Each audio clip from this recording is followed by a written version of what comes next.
마가복음 6장 마지막 부분을 같이 보겠습니다. 마가복음 6장 45절부터 마지막 56절까지 말씀입니다. 우리는 45절부터 52절까지만 같이 읽겠습니다. 시작. 예수께서 즉시 제자들을 재촉하사 자기가 무리를 보내는 동안에 배 타고 앞서 건너편 벳세다로 가게 하시고 무리를 작별하신 후에 기도하러 산으로 가시니라.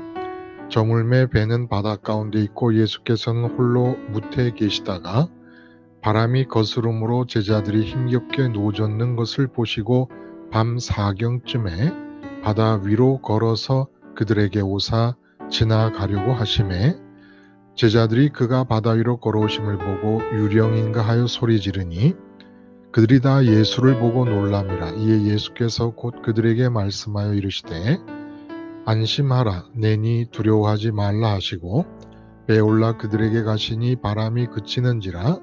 제자들이 마음에 심히 놀라니 이는 그들이 그 떡 떼시던 일을 깨닫지 못하고 도리어 그 마음이 둔하여졌음이로라. 오늘 우리가 함께 읽은 말씀 중심으로 물 위 걸으심을 삶에 적용하기라는 제목으로 하나님 말씀 증거합니다. 바다 위를 걸으셨습니다. 그 바다 수면을 발바닥으로 밟으시고 걸으신 이 사건이 우리의 삶에 적용을 하자면 과연 어떻게 가능한 것인가 라는 것을 살펴보자는 겁니다. 물 위를 걸으신 사건은 말씀이었습니다. 다만 입으로 하시는 말씀을 통해 나오는 것이 들려주시는 말씀이라면 오늘 바다 위를 걸으신 것은 특별히 보여주시는 말씀입니다. 이게 말씀이기 때문에 내가 받아서 삶에 적용하지 않으면 의미가 없고 또 바다 위를 걸으신다는 이런 이야기가 실제로 역사적으로 일어났다는 것이 어마어마한 사건 아닙니까, 사실은? 이 사건이 그렇게 어마어마하게 커다란 의미를 가지고 있다면 삶에 적용할 때 우리가 볼 수 있는 은총적 이득은 이루 말할 수 없을 것이라는 생각이 들지 않습니까, 여러분? 그래서 이 사건을 적용했을 때, 왜냐하면 보여주시는 말씀이니까 잘 받아서 적용했을 때 우리에게 주어질 수 있는 이 말씀 속에 들어있는 약속된 은총이 실제로 여러분 것이 될 수 있기를 진심으로 바랍니다. 먼저 이 예수님의 바다 위를 걸으신 사건을 우리가 이해하기 위해서 물에서 발견한 시체 이야기를 한번 해보면 좋겠어요. 시체가 강이든지 시냇물이든지 해변가에서든지 발견이 되고 나면 제일 먼저 형사들이 와서 밝혀내려고 하는 것이 사인 규명입니다. 영어로 그 COD라고 줄여서 말하지요. Cause of Death. 죽음의 이유가 뭐냐. 이걸 이제 밝혀내야 돼요. 그래서 이제 부검을 하게 되는데 이 부검을 통해서 첫 번째 밝혀야 될 문제가 하나 있습니다. 그게 뭐냐면 오늘 본문에도 묻지라는 말이 나오지 않습니까? 육지를 가리키고 땅을 가리키는 묻히라는 말이 나오는데 이 묻에서 죽임을 당해서 그 시체를 물에 던진 시체 유기가 된 것이냐 아니면 살아있는 채로 물에 빠지거나 물에 던져져서 물 속에서 죽임을 당한 것이냐. 이걸 먼저 가려내야 되는데 이걸 가리는 기준이 전문적인 지식이 없어도 상식적인 선에서 얼마든지 이해할 수 있는 기준이라는 겁니다. 아직 살아있는 채로 물속에 빠지거나 던져지게 되면, 그래서 물속에서 인제 물에 빠져 죽는 경우를 익사한다 그러지 않습니까? 이렇게 익사하면 그 증거가 부검을 해서 폐를 열어보면 그 폐 속에 물이 들어와 있습니다. 왜냐하면 살아있는 사람을 던졌기 때문에 호흡 작용이 자동적으로 일어날 수밖에 없는 상황에서 산소와 공기가 들어오는 대신에 물속에 빠졌기 때문에 코와 입으로 물이 들어오고 폐 속으로 물이 차게 됩니다. 이게 인제 살아있는 채로 익사한 경우입니다. 근데 묻혀서 죽임을 당해서 시체 유기를 하는 바람에 물에 던져져 버리면, 부검을 해 보면 이 신체 안에 장기나 폐 속으로 물이 들어와 있지를 않습니다. 이게 인제 증거라는 거예요. 산채로 물에 빠져서 익사를 했느냐, 아니면 묻혀서 죽임을 당한 뒤에 시체가 물에 유기되었느냐를 구분해 낼 수가 있는 것이지요. 자, 이럴 경우에 물에 빠져서 산채로 입과 코로 물이 들어와 폐에 물이 차면서 익사하기 직전의 상태, 이 상태로 75억 명이 살고 있다는 거예요. 오늘 본문에 예수님의 이 보여주시는 말씀, 들려주시는 말씀이 아니라 보여주시는 말씀의 내용에 근거해서 생각하자면 지금 오늘도 75억 명의 인구가 물에 빠져서 물을 들이킴으로써 익사하기 직전의 상태, 숨이 껄떡껄떡하고 숨이 차서 어쩔 줄 모르는 이 상태로 살고 있다는 것입니다, 삶을. 한 사람이 이 세상에서 스스로 자기 삶을 책임지고 살고 있는 것이 현재 상황입니다. 그렇죠? 근데 이 스스로 자기 삶을 산다는 것의 의미가 뭡니까? 보이는 것, 들리는 것, 손으로 만져지는 것들을 내 생각과 감정과 의지 안으로, 물에 빠진 사람이 코와 입을 통해 물을 들이켜 폐에 물이 차듯이 그렇게 눈으로 보고 귀로 듣는 것들을 들이켜서 내 생각과 감정과 의지 안으로 채우는 것. 그래서 그 채워서 생각이 돌아가고 감정이 움직이고 의지가 움직이게 되지 않습니까? 이 상태가 익사하기 직전, 아직 죽지 않고 익사하기 직전의 상태고, 이 익사하기 직전의 상태로 숨을 헐떡거리고 인생을 살고 삶을 진행시키기가 지치고 헐떡거리고 숨이 막히고 한 상태로 평생을 살아간다는 거예요.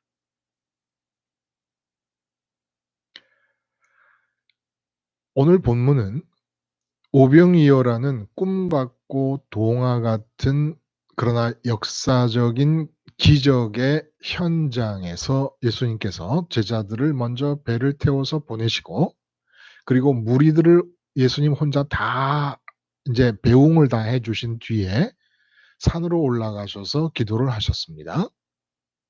그 기도를 하시다가 본문에 보면은 예수님께서 기도하시는 중에 갈릴리 바다 한 복판에서 거센 바람을 만나 노를 젓느라고 고통을 당하고 있는 제자들의 상황을 아시고 보신 것처럼 기록이 되어 있습니다. 얼마든지 예수님은 그러실 수 있는 분이시죠, 하나님이시니까. 그리고 새벽 3시 4 시쯤 됐을 거예요. 그러니까 저녁 무렵에 먹을 것이 없어서 제자들의 걱정으로부터 시작돼서 오병이어의 기적이 일어났고, 저녁 무렵부터 밥을 다 먹고 떡 먹고 물고기 다 먹고 헤어진 것을 9 시쯤으로 본다면 9 시부터 이 사경이라고 본문에 기록되어 있지 않습니까? 로마 시간의 사경은 우리 시간의 새벽 3 시부터 6시 정도를 말하는 거예요.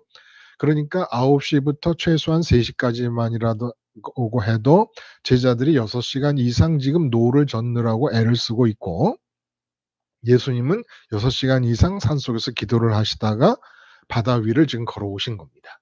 새벽이니까 깜깜했겠죠. 이것을 보고 제자들이 놀라 자빠지지요. 유령이 아닌가. 근데 여기서 보면은 예수님께서 지나가려 하셨다고 그래요. 지나가려 하셨다.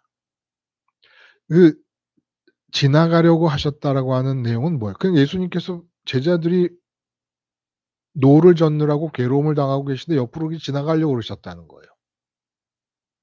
이 뜻은 무슨 뜻이냐면, 예수님이 바다 위를 걸어오신 이 사건이 제자들을 만나기 위해서 걸어오신 게 아니라는 거예요.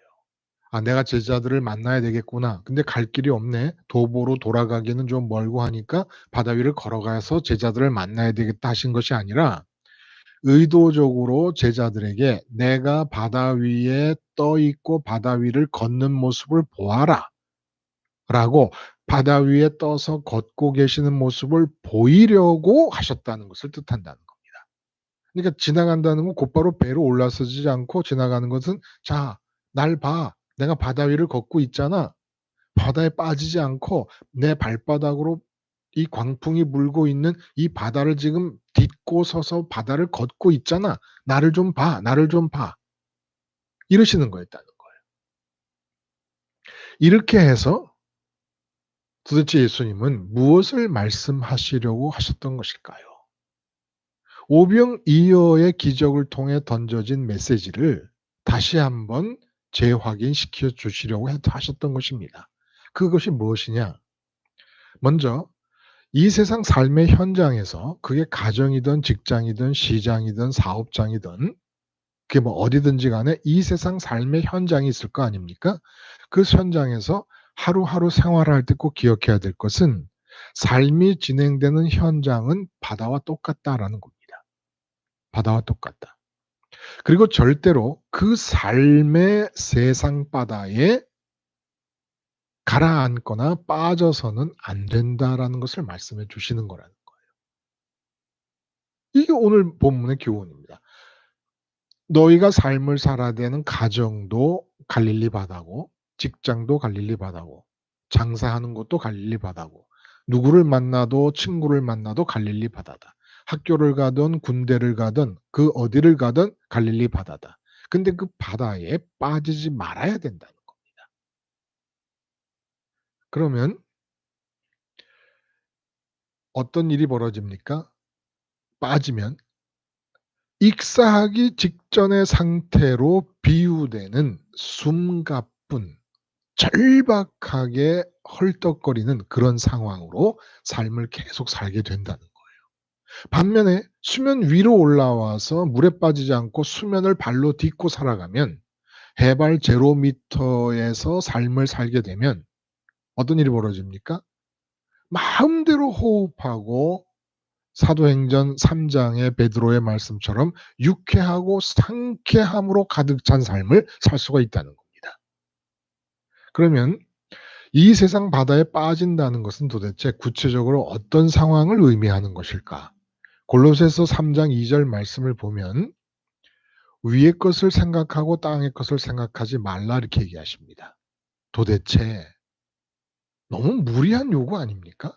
이 땅에서 삶을 살아야 하는데 왜 땅의 것을 생각하지 말라고 하시는 것일까? 또 어떻게 그게 가능이나 하겠는가라는 겁니다. 땅에서 살고 있는 사람이 땅의 것을 생각하지 않는다는 게 무슨 얘기냐는 거예요. 근데 그러지 말라는 거예요. 땅에서 살고 있는 동안에 하늘의 것을 생각하라는 겁니다. 자, 이 말씀을 기준으로 볼 때 물에 빠진다는 건 뭡니까? 물에 빠진 사람이 코로, 입으로 물을 들이켜서 폐에 물이 찹니다. 이제 익사 직전의 상태입니다. 어떻게 이 상태가 우리에게 비유될 수가 있겠습니까? 우리의 삶에 사는 모습에. 눈으로 보고 귀로 듣고 손으로 만지는 것들을 내 생각 안으로 받아들이고 감정 안으로 받아들이고 의지 안으로 받아들이게 됩니다. 그러면 생각이 움직이고 감정이 움직이고 의지가 움직이지 않습니까? 그런데 그 생각하는 것, 감정이 움직이는 것, 의지가 움직이는 것이 다 익사직전의 상태라는 거예요. 그래서 삶이 좀 통쾌함이 없고 유쾌함이 없고 늘 처지고 가라앉고 무겁고 하는 이유가 가라앉기 때문이에요, 실제로. 내가 물속에 세상 바닷속에 가라앉고 있기 때문에. 왜 오늘 그렇게 기분이 축 처져 있냐? 왜 그렇게 오늘 그렇게 분위기가 가라앉아 있어? 그 가라앉아 있다, 처져 있다라는 게 다 어디서 나오느냐? 진짜 물속에 빠진 사람이 물을 들이키듯이 그렇게 이 세상 것을, 땅에 있는 것을 내 생각과 감정과 의지 안으로 들이키고 있기 때문이라는. 근데 그러지 말라는 거예요. 그러니까 위의 것을 생각하고 땅의 것을 생각하지 말라는 말씀을 오늘 본문과 연관해서 다시 의미를 살려서 좀 장황하게 기록해 보자면 이런 겁니다. 물에 빠진 사람이 물속에서 코로 입으로 물을 들이켜서 폐 안에 물이 차 익사 직전의 상태가 되듯이 이 세상 바다에 가라앉아서 땅의 것들을 눈으로 보고 귀로 듣는 대로 생각 안으로 들이킴으로써 걱정, 근심, 불안, 두려움에 숨차하면서 헐떡이지 말라. 대신에 하나님과 예수님이 계신 위에 있는 하늘을 믿음으로 보고 듣고 만지면서 생각 안으로 들이켜서 호흡하라. 그래서 이 세상 바다 수면을 발로 딛고 서라. 이 내용이라는 겁니다. 땅의 것을 생각하지 말고 위의 것을 생각하라는 것이. 왜 땅의 것들을 내 생각 안으로 들이키면 안 되는지를 좀 더 근본적으로 살펴봅니다. 믿음을 한번 점검해 보는 거예요. 여러분, 하나님이 세상을 지으셨다는 걸 믿으시지요? 저도 믿고. 그리고 이 세상의 역사와 나라를 주관하시는 걸 믿으시지요? 심지어는 나라와 역사처럼 큰 덩어리뿐만 아니라 한 사람의 개인의 삶의 모든 순간, 그리고 참새 한 마리가 떨어지고 날아다니는 것, 백합화가 피었다 지는 것까지도 하나님이 주관하신다는 사실을 믿으시지요. 그러면 이렇게 내 머리털까지 다 세시면서 내 삶을 주관하시는 살아계신 하나님에 대한 믿음을 어느 정도로 믿을 것인가라는 겁니다. 자, 코로나19로 인해서 경제적인 어려운 상황이 우리에게 주어집니다. 이제 믿음을 점검해 보는 겁니다. 하나님이 살아계시고 세상을 주관하시는 중에 내가 코로나19로 인해 당하고 있는 이 경제적인 어려움의 상황을 하나님이 아십니까? 모르십니까? 하나님이 아신다고 믿으시지요. 그리고 하나님이 참새 한 마리도 주관하시는 것을 믿으시지요. 믿습니다. 여러분이 믿는 거예요. 그러면 코로나19로 인한 내게 주어진 경제 상황을 하나님이 아시고 주관하시고 계시는데 왜 나는 내 생각 안으로 코로나19로 인해 벌어진 경제 문제를 물에 빠진 사람이 물을 들이키듯이 들이키는 겁니까? 왜 내가 생각 안으로 끌어들여서 내가 생각하고 있는 겁니까? 왜 내가 감정 안으로 끌어들여서 두려움과 걱정과 염려에 휩싸여 있습니까? 왜 내가 의지 안으로 끌어들여서 내 멋대로 무엇인가를 하려고 하는 것입니까? 하나님께서 살아계시고 주관하시고 알고 계시고 나를 사랑하시면서 분명히 코로나19로 인해서 내게 주어진 경제적인 문제의 상황을 아실 텐데 왜 나는 별도로 하나님의 주권이 움직이고 계시는 가운데 별도로 내 생각 속에 그 문제를 물에 빠진 사람이 물을 들이키듯이 들이키고 있느냐는 겁니다. 하나님을 부르며 찾는 타이밍을 세밀하게 관찰해야 됩니다. 기독교인이라는 사람들이 대부분 어느 타이밍에 하나님을 부르느냐 하면 경제적인 문제가 생기고 가정에 문제가 생겼습니다. 자녀의 문제가 생기고 건강에 문제가 생겨요. 그러면 머리털까지 세시는 분이 내 건강상의 문제를 모르실 리가 없음에도 불구하고, 그래서 그것을 주관하시고 있음에도 불구하고 내가 별도로 내 건강의 문제, 자녀의 문제, 가정의 문제, 직장의 문제를 물에 빠진 사람이 들이키듯이 그렇게 내 생각 안으로 들이켜 버립니다. 그러면 그것을 들이킨 상태에서 생각이 돌아갈 때 마음은 숨이 가쁘기 시작합니다. 불안합니다. 두렵습니다. 걱정이 됩니다. 사는 것 같지가 않습니다. 꽉 죽어버렸으면 좋겠습니다. 이렇게 살 바에는 '이게 인간이 사는 것인가.'라는 자괴감도 들고 정말 자살 충동까지 느끼게 됩니다. 그런 지경까지 가는 이유가 뭐예요? 물속에 빠진 사람이 물을 삼키듯이 그렇게 그걸 삼키고 있기 때문에. 우리는 너무 당연하게 생각해요.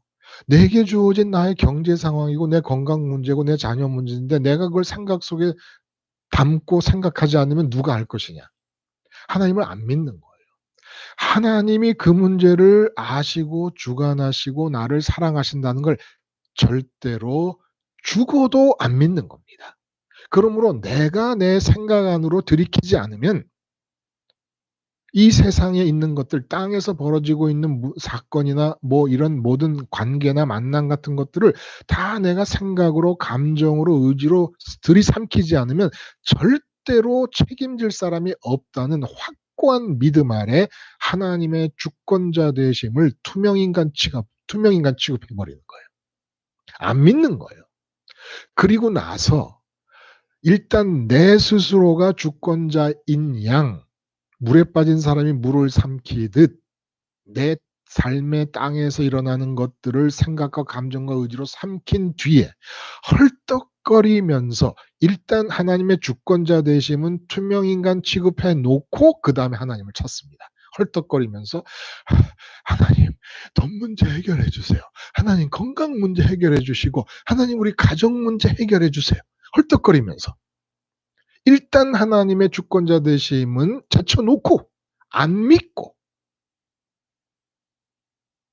발로 차서 내팽개친 뒤에 하나님의 주권자 되심을, 그리고 내가 주권자 돼서 삼켜버리고 세상 바다에 빠져서 물을 삼키듯이 그렇게 익사 직전의 상태까지 다 생각과 마음과 감정 안으로 끌어들인 채로 헐떡거리면서 하나님을 찾으며 주여 주여 고함을 지르며 기도를 한다는,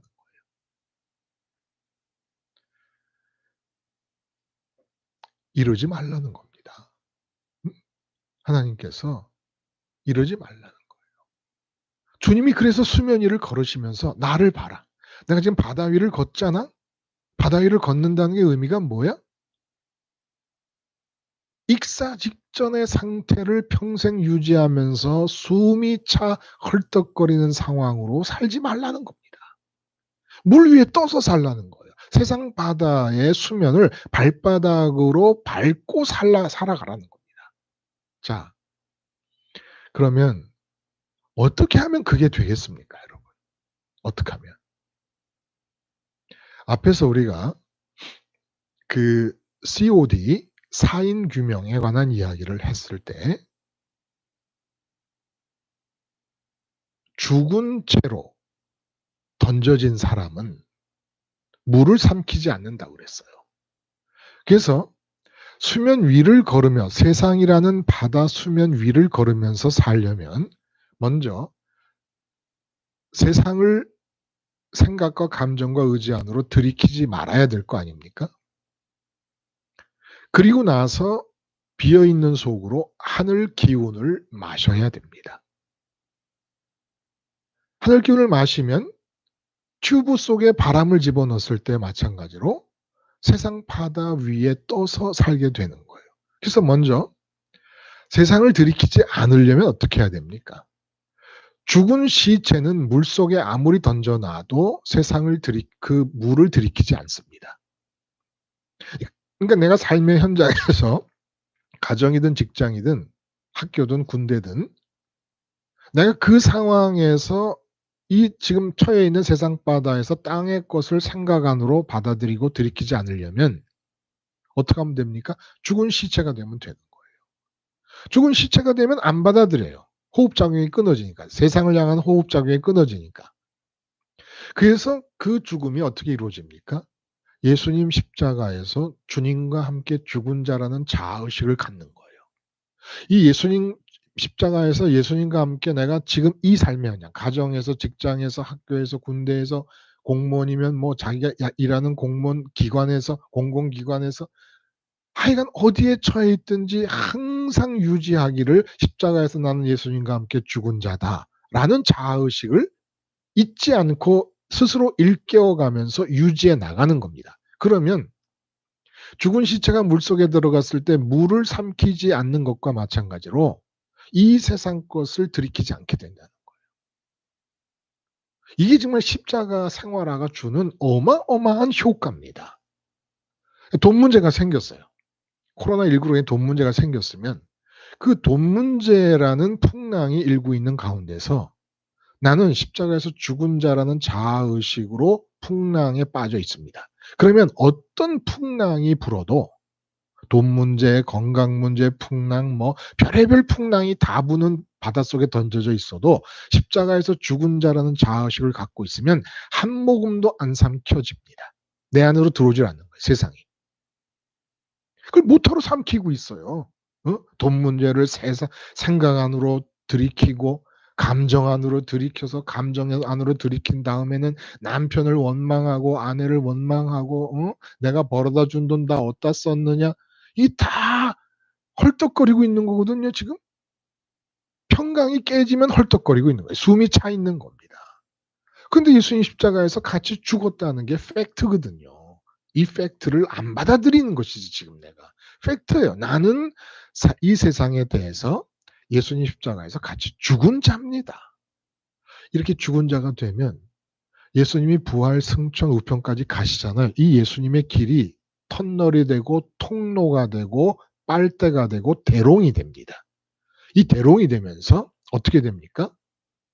내가 따로 원하지 않아도 나는 계속 세상을 향해서 죽은 자의 의식을 유지하면 주님이 부활하셔서 승천하시고 우편까지 가신 이 길이 대롱이 되면서 하늘 기운을 호흡하게 됩니다.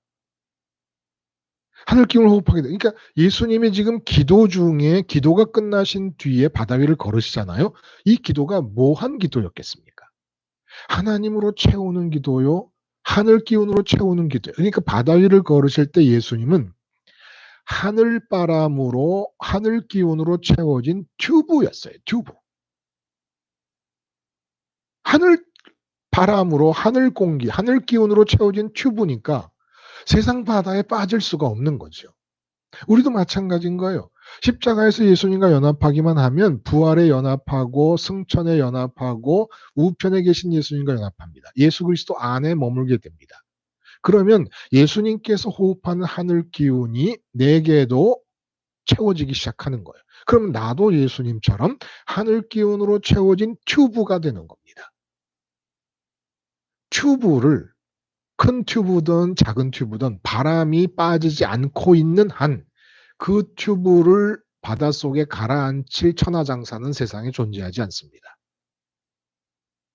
어떤 태풍 속에서도 어떤 풍랑 속에서도 튜브는 가라앉지 않습니다. 풍랑아 불어라. 곱배기로 불고 트리플로 불어라. 안 빠집니다. 안 빠집니다. 그게 간단한 거예요. 지금 뭐 난리잖아요. 그쵸? 온 세상이 난리지 않습니까? 온 세상이 풍랑 가운데 빠져 있어요. 근데 십자가에서 죽은 자의 의식으로 이 풍랑 속에 첨부당 빠져 있는 겁니다. 그럼 절대로 세상이 들어오지 않아요. 생각으로, 감정으로, 의지로. 그러면 주님이 부활 승천하신 그 길을 따라서 하늘 기운이 내게로 채워지며 하늘 튜브가 됩니다. 하늘 기운의 튜브가 된다는 거예요. 이렇게 하늘 기운의 튜브가 돼서 온전히 내 마음의 호흡이 상쾌하고 유쾌하고 막힘이 없는 상태가 되면 드디어 내 감정과 내 의지와 내 생각 안으로 하나님으로부터 하나님의 생각과 감정과 의지가 들어오게 됩니다. 그러면 튜브의 모양이 갖가지잖아요. 그런 것처럼 때를 따라서 나라는 사람의 튜브의 모양이 내 안을 채우고 있는 하나님의 뜻과 생각과 하나님의 마음을 따라서 가지가지 형태로 생각이 나타나고 감정이 나타나고 의지가 나타나면서 하나님이 나를 사시게 되는 겁니다. 하나님이 나를 사시게 되는 거예요. 요체가 뭐예요? 이 장황한 얘기 속의 핵심 요체가 뭡니까? 십자가에서 죽은 자의 자아의식을 유지하라는 겁니다. 그러면 절대로 세상을 들이키는 익사하기 직전에 물이 폐에 차서 꼴뚝꼴뚝 숨이 차 정말 너무너무 절박하고 긴급한 이런 상황으로 삶을 사는 삶이 중단된다는 거. 십자가에서 죽은 자의 자아의식을 가지면 그리고 하늘 기운으로 찬 튜브가 되어서 이 세상 바다를 수면을 밟으며 걸어갑니다. 수면을 밟고 있는 동안에 하나님의 뜻이 나를 채움으로 생각과 감정과 의지를 채움으로 그 뜻의 열매들을 맺어가면서 삽니다. 나머지 문제는 내가 움직여서 나를 통해 하나님이 손대시는 직접적인 접촉이 일어나지 않는 내 주변의 모든 문제는 하나님이 살아계시고 하나님이 주권자 되심으로 하나님께서 책임지실 것임을 꼭 믿으셔야 됩니다, 여러분. 여기서 안 믿으면 하나님 믿는 게 아닌 게 돼버리잖아요. 그렇죠? 이 세상을 내가 생각으로 빨아들이고 들이킬 필요가 없는 이유는 하나님이 주권자이시기 때문에 하나님의 주권자 되심을 투명인간 취급하시면서까지 우리는 뭐 때문에 익사 직전의 상태로 이 세상을 빨아들여 헐떡거리며 살고 있는 것이냐는 겁니다. 주님이 보여주시며 말씀하십니다. 내가 바다 위를 걷는 것을 보고 너희도 세상 바다 위를 걸어라. 기도하시겠습니다. 하나님 아버지, 십자가 생활하러 세상 들이키는 일 중단하고 하늘 기운을 마셔 하늘 튜브가 되게 하시며 세상 바다를 발바닥으로 딛고 살 수 있는 예수님의 사람들이 되게 해 주시옵소서. 예수님의 이름으로 기도드리옵나이다. 아멘.